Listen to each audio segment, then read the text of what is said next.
Support and resistance. Crypto industry में जितने भी पुराने ट्रेडर्स हैं, जितने भी न्यू ट्रेडर्स हैं, उन्होंने ये जरूर एक प्रॉब्लम फेस करी है कि उनकी सपोर्ट और रेजिस्टेंस काम ही नहीं करती। वो जितने भी सपोर्ट को सीख लें लगाना, जितने भी रेजिस्टेंस को लगाना सीख लें, बट उनकी सपोर्ट और रेजिस्टेंस काम ही नहीं करती। एंड कुछ ऐसे भी बिगनर्स ट्रेडर्स हैं जिनको यही नहीं पता कि सपोर्ट क्या होती है और रेजिस्टेंस क्या होती है। सो आज की इस वीडियो में हम ऐसी 3 टॉपिक्स के ऊपर बात करने वाले हैं जो कि बहुत ज्यादा इंपॉर्टेंट है। नंबर 1 टॉपिक इज कि सपोर्ट और रेजिस्टेंस होती क्या है।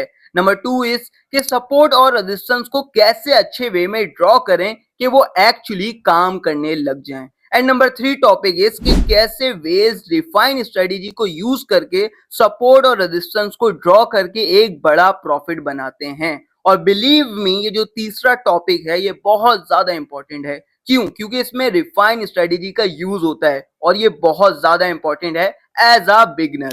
अब सपोर्ट और रेजिस्टेंस क्या होती है, इस टॉपिक के ऊपर हम बात करते हैं। अगर आपको सपोर्ट और रेजिस्टेंस के बारे में कुछ भी नहीं पता तो आपके स्क्रीन पर एक इमेज देखने मिल रही होगी। अब यहाँ पर आपको क्या देखने मिल रहा है कि मार्केट एक दफा क्रैश हुई, 2 दफा भी क्रैश हुई, 3 4 दफा क्रैश हुई।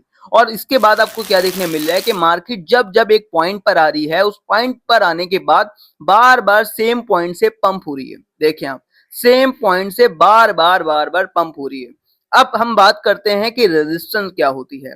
अगर आप ये वाली इमेज देखें तो इस इमेज में आपको क्या देखने मिल रहा है कि मार्केट एक जगह पे गई, उस पॉइंट पे जाने के बाद क्रैश हो गई, फिर दोबारा उस पॉइंट पे गई, फिर दोबारा क्रैश हो गई, एंड फिर तीसरी दफा भी क्रैश हो गई सेम पॉइंट से। ये हो गई आपकी रेजिस्टेंस। अब सपोर्ट क्या होती है? जहां से मार्केट बार बार एक ही पॉइंट से उठ रही होती है, वो होती है आपकी सपोर्ट। और जहां से मार्केट बार बार सेम एरिया से गिर रही होती है, वो होता है आपका रेजिस्टेंस एरिया। तो ये तो हमें समझ में आ गया। अब हम बात करते हैं अपने दूसरे पॉइंट के बारे में।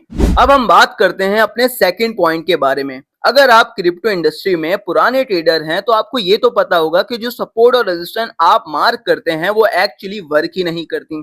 क्यों नहीं वर्क करती? देखिए, जब जब आप सपोर्ट और रेजिस्टेंस को छोटे टाइम फ्रेम में ड्रॉ करेंगे, वो कभी भी काम नहीं करेंगी, कभी काम नहीं करेंगी। अब मोस्टली जो स्कैल्पर होते हैं ना, वो ये गलती करते हैं, वो 30 मिनट के टाइम फ्रेम में सपोर्ट और रेजिस्टेंस को ड्रॉ करते हैं, 1 आवर में करते हैं, 4 आवर में करते हैं, जो कि बिल्कुल गलत है।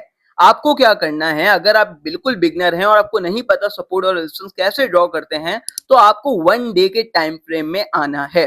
कितने टाइम फ्रेम में आना है? 1 डे के टाइम फ्रेम में। अब 1 डे के टाइम फ्रेम में आके आपको देखना यह है कि कहां पर विक्स बन रही हैं, कहां पर रीसेंट विक्स बन रही हैं। अब क्या करेंगे, देखें आपको मैं चार्ट पर दिखाता हूं। आप चार्ट पे देखें, जितनी भी मुझे विक्स दिख रही हैं, देखें 1 विक दिखी, 2 विक दिखी एंड 3 विक। अब मुझे ऊपर जितनी भी विक्स देखने मिल रही है, मैं हॉरिजॉन्टल लाइन से एक एक करके इसको ड्रॉ कर लूंगा एज अ रेजिस्टेंस। अब मैं सेम नीचे भी यही करूंगा कि मैं नीचे आऊंगा और नीचे सेम एरिया पे जितने भी मुझे विक्स देखने मिल रही है, जहां से मार्केट बार पंप हो रही है, तो मैं वहां पर उसको हॉरिजॉन्टल लाइन से मार्क कर दूंगा। अब ये जो है, ये हो गई है मेरी सपोर्ट। देखिए, 1 सपोर्ट, 2 सपोर्ट, 3 सपोर्ट। अब ये हो गई हैं 3 सपोर्ट। अब हम बात करते हैं अपने तीसरे टॉपिक के ऊपर, जो कि बहुत ज्यादा इंपॉर्टेंट है और आपको ये टॉपिक मिस नहीं करना चाहिए। अब हम बात करते हैं रिफाइन स्ट्रेटेजी के ऊपर। कभी ना कभी आपने क्रिप्टो इंडस्ट्री में ये तो सुना होगा कि किसी बड़ी वेल्स ने 40x लेवरेज, 50x लेवरेज के साथ शॉर्ट कर दिया, 100x लेवरेज के साथ लॉन्ग कर दिया। अब कैसे ये मिलियंस ऑफ डॉलर लगा के 100x 40x लेवरेज के साथ ये कैसे ट्रेड ले पाते हैं? कभी आपने सोचा है? ये ऐसे पॉइंट पर ट्रेड लेते हैं कि उसी पॉइंट से मार्केट बिल्कुल रिवर्स हो जाती है। अगर मार्केट गिर रही होती है, ये जैसे ट्रेड ओपनिंग करते हैं वैसे ही उठने लग जाती है। जब उठ रही होती है, ये वहां से ट्रेड लेते हैं शॉर्ट की, तो वहां से गिरने लग जाती है। कभी आपने सोचा है ये क्यों होता है? ये होता है रिफाइन स्ट्रेटेजी की वजह से। ये बड़ी बड़ी वेल्स ये रिफाइन स्ट्रेटेजी का यूज करती हैं। अब ये रिफाइन स्ट्रेटेजी क्या है, इसको समझते हैं। अब बेसिकली इस रिफाइन स्ट्रेटेजी में होता यह है कि ये जो बड़ी बड़ी वेल्स होती हैं, ये क्या करती हैं, ये 1 डे के टाइम फ्रेम में आती हैं। कौन से टाइम फ्रेम में आती है? 1 डे के टाइम फ्रेम में। अब ये 1 डे के टाइम फ्रेम में आके क्या करती हैं, जितनी भी इनको विक्स दिखती हैं, ये उन विक्स को हॉरिजॉन्टल लाइन से ड्रॉ कर लेती हैं, चाहे वो ऊपर हो चाहे वो नीचे हो। उसके बाद ये क्या करती हैं, ये 4 आवर में आती हैं। किस में आती हैं? 4 आवर में।